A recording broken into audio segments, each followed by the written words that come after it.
Morning Assembly, a journey of learning and inspiration. ছাত্ৰ ছাত্ৰীসকল বিদ্যালয়ত অসমীয়া ভাষাৰ লগতে ইংৰাজী ভাষাটো পাঠ্যসভাখন পৰিচালনা কৰাটো অতি প্ৰয়োজনীয়। গতিকে আজি ইংৰাজীত বিদ্যালয়ত পাঠ্যসভা এখন কিদৰে পৰিচালনা কৰিব লাগে তাৰে এটা চমু আভাস দিবলৈ চেষ্টা কৰা হৈছে। পাঠ্যসভা এখন পৰিচালনা কৰোঁতে এটা নিৰ্দিষ্ট দল থাকিব আৰু সেই দলটো এজন কেপ্টেইন থাকিব আৰু যিজন ছাত্ৰ বা ছাত্ৰীয়ে পাঠ্যসভাখন পৰিচালনা কৰিব তেওঁ প্ৰথম এইদৰে আৰম্ভণি কৰিব। Good morning everyone, today we are here to start our day with happiness and positively through the morning assembly. To make us active and fresh, I invite name of student XYZ to lead the morning warm up. ইয়াত XY student বুলি সেইজন ছাত্ৰ বা ছাত্ৰীক কোৱা আছে যি পুৱা ব্যায়াম কৰাব।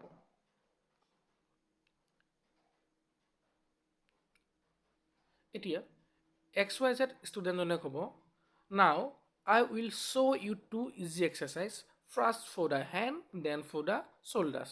ইয়াত কোৱা আছে প্ৰথমতে হাতৰ ব্যায়াম কৰাব, দ্বিতীয়তে তেওঁ বাহু ব্যায়াম কৰাব। আৰু ইয়াত কি কি ব্যায়াম কৰিব তলত দিয়া আছে। Here are the exercise you can do. First, hand exercise. Stretch your arm forward.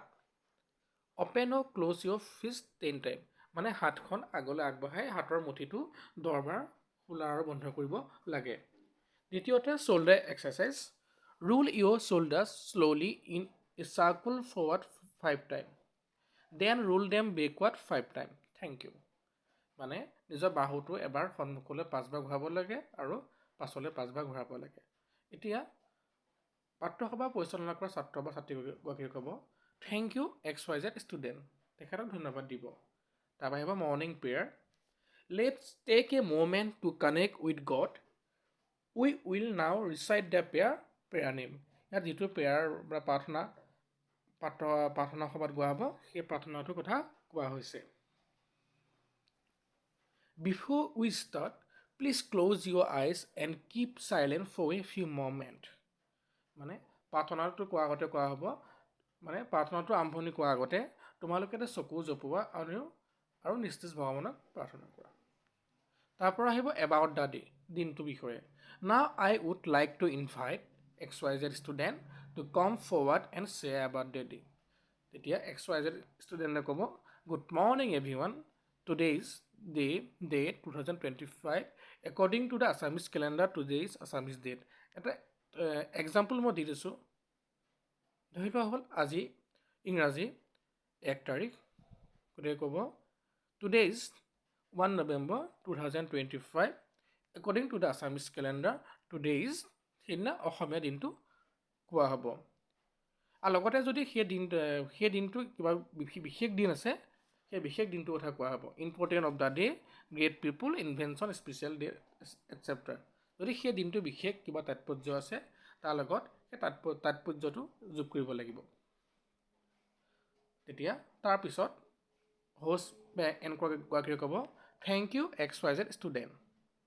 Next আকৌ ক'ব নিউজ অফ দ্য ডেজ বা নিউজ অফ দ্য ডে টপিকত আছে। To keep us update and aware, I invite XYZ student to share today's important news headline. তেতিয়া XYZ student গৰাকীয়ে ক'ব, good morning everyone, here are today's important news headline.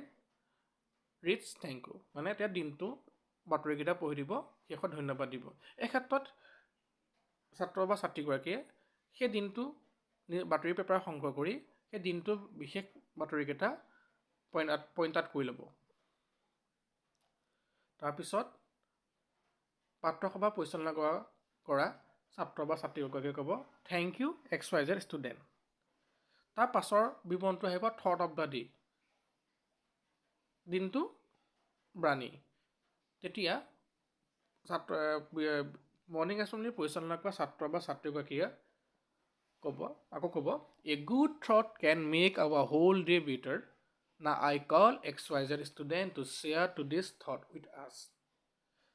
তেতিয়া XYZ ষ্টুডেণ্টগৰাকী আৰম্ভ কৰিব, good morning everyone, today's thought is, ইয়াত এটা উদাহৰণ দিয়া আছে, be the change you wish to see in the world, said by Mahatma Gandhi, this was today's thought, thank you. তাৰ পৰা হোষ্ট বা এংকৰগৰাকীয়ে ক'ব, থেংক ইউ XYZ ষ্টুডেণ্ট। এই ক্ষেত্ৰত হোষ্ট বা এংকৰ বুলি যিগৰাকীজন ছাত্ৰ বা ছাত্ৰীয়ে মৰ্ণিং এছেম্বলিখন পৰিচালনা কৰিব তেওঁৰ কথা কোৱা হৈছে। তাৰ পাছত আহিব এটা কালচাৰেল ছেগমেণ্ট। কালচাৰেল ছেগমেণ্টত ছঙো থাকিব পাৰে, ষ্টৰি থাকিব পাৰে, পয়েমো থাকিব পাৰে বা কুইজো থাকিব পাৰে। যদি গান থাকে তেতিয়া মৰ্ণিং এছেম্বলি পৰিচালনা কৰা ছাত্ৰ বা ছাত্ৰীগৰাকীয়ে ক'ব, now it's time for the cultural segment, today student name will present a song. তেতিয়া সেই ছাত্ৰ বা ছাত্ৰীজনে ক'ব, good morning everyone, I am, নিজৰ নামটো ক'ব, and today I will sing a song title, গানটোৰ নাম ক'ব, অৰিজিনেলি ছাং বাই, প্ৰকৃততে গানটো কোনে গাইছিলে তাৰ কথা কোৱা হ'ব। যেতিয়া গানটো গাই শেষ হ'ব তাৰপিছত তেওঁ থেংক ইউ দিব।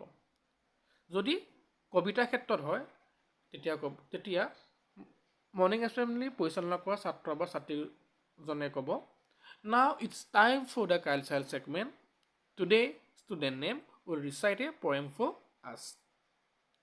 আৰু XYZ ষ্টুডেণ্টজনে ক'ব, good morning everyone, today I would like বা ৰিচাইট এ পয়েম টাইটল, কবিতাটোৰ নাম কোৱা হ'ব, ৰিটেন বাই অথৰষ্টেম, কবিজনৰ নাম কোৱা হ'ব। আৰু কবিতাটো আবৃত্তি কৰাৰ পিছত ধন্যবাদ দিব। যদি ষ্টৰি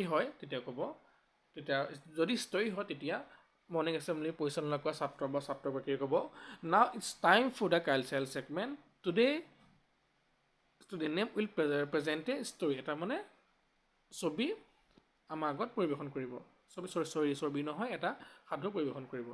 XYZ ষ্টুডেণ্টজনে ক'ব, hello' everyone, the story I will share today is called story name.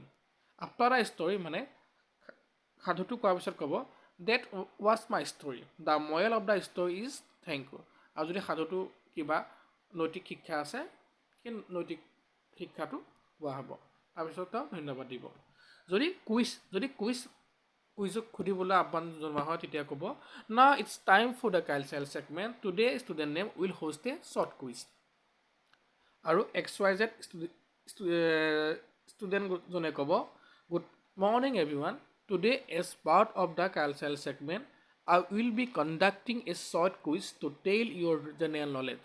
So let's get ready and stay alert. আৰু তেওঁ তাৰপিছত কুইজ সুধিবলৈ আৰম্ভ কৰিব। আৰু কুইজ সুধি শেষ হোৱাৰ পিছত after the quiz, thank you all for your participation, hope you enjoy it. আৰু অৱশেষত মৰ্ণিং এছেম্বলি পৰিচালনা কৰা ছাত্ৰ বা ছাত্ৰীজনে ক'ব, থেংক ইউ XYZ ষ্টুডেণ্ট। তাৰ পৰা আহিব health and hygiene check. Health and hygiene চেকৰ বিষয়টো তোমালোকে মৰ্ণিং এছেম্বলি আগতো ল'ব পাৰা, মৰ্ণিং এছেম্বলি প্ৰাৰ্থনা কৰাৰ পাছতো ল'ব পাৰা বা প্ৰাৰ্থনা কৰাৰ আগতো ল'ব পাৰা, মাজভাগতো ল'ব পাৰা। যেতিয়া হেল্থ এণ্ড হাইজিন চেক কৰা মুহূৰ্ত আহি পাব তেতিয়া হোষ্ট বা এংকৰজনে ক'ব, cleanliness is a part of good health, so' I request the first student of each line to check the nails and hair of the line. তেতিয়া মানে প্ৰত্যেকটো শাৰী প্ৰথমজন ছাত্ৰ ছাত্ৰীয়ে তেওঁলোকৰ লাইনত থকা ছাত্ৰ ছাত্ৰীসকলৰ নখ চুলিৰ লগতে পৰিষ্কাৰ পৰিচ্ছন্নতা পৰীক্ষা কৰিব। আৰু শেষত হোষ্ট বা এংকৰজনে ক'ব, thank you the first student of each line for checking the nails and hair. তাৰপৰা আহিব স্কুল প্লেচ, বিদ্যালয় সংকল্প। হোষ্ট বা এংকৰজনে ক'ব, it's time to show' our commitment as responsible student, I request XYZ to lead us in the school place.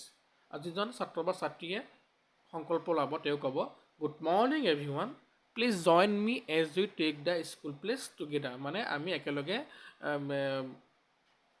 বিদ্যালয় সংকল্প লওঁ আহা। তেতিয়া then the XYZ student start the school pledge line by line and the others repeat.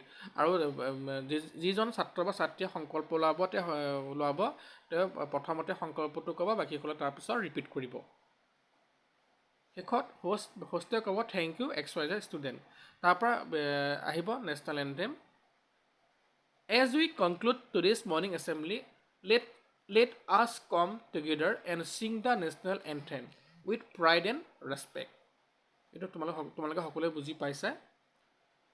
শেষত তেওঁ আকৌ ক'ব, the responsibility for tomorrow's morning assembly will be taken by group name, please be ready. এই ক্ষেত্ৰত কোৱা আছে প্ৰত্যেকখন বিদ্যালয়তে মৰ্ণিং এছেম্বলি পৰিচালনা কৰিবৰ কাৰণে গ্ৰুপিং কৰা থাকে বা দল বন্ধা থাকে, আৰু সেইমতে তাৰ নেক্সট দিনা যিটো দল বা গ্ৰুপে মৰ্ণিং এছেম্বলি পৰিচালনা কৰিব লগা আছে সেই দলটো নাম কোৱা হ'ব। কনক্লুজন, তাৰপৰা কনক্লুজন সামৰণি মৰা হ'ব। এই ক্ষেত্ৰত হোষ্টজনে ক'ব না, যিজন ছাত্ৰ বা ছাত্ৰীয়ে মানে গোটেই আজিৰ দিনটো মৰ্ণিং এছেম্বলিখন পৰিচালনা কৰিছে, তেওঁ ক'ব, student kindly go' to your respective classroom in an orderly and sincere manner. Thank you to all and have a great day. ছাত্ৰ ছাত্ৰীসকল, তোমালোকে হয়তো মৰ্ণিং এছেম্বলি যিটো বিৱৰণ দিয়া হ'ল তাৰ পৰা এটা চমু আভাস ল'ব পাৰিছা। ইয়াৰ লগত তোমালোকে নিজৰ মতে মৰ্ণিং এছেম্বলি বিৱৰণটো সংশোধন কৰি ল'ব পাৰা। হয়তো কোনোবা এটা বিৱৰণ আগত হ'ব পাৰে বা কোনোবা এটা বিৱৰণ পাছত হ'ব পাৰে, বা তোমালোকে ইয়াত আৰু নতুন কথা যোগ কৰি ল'ব পাৰা। আশা কৰোঁ তোমালোকে এই ভিডিঅ'টোৰ জৰিয়তে উপকৃত হ'বা। ধন্যবাদ।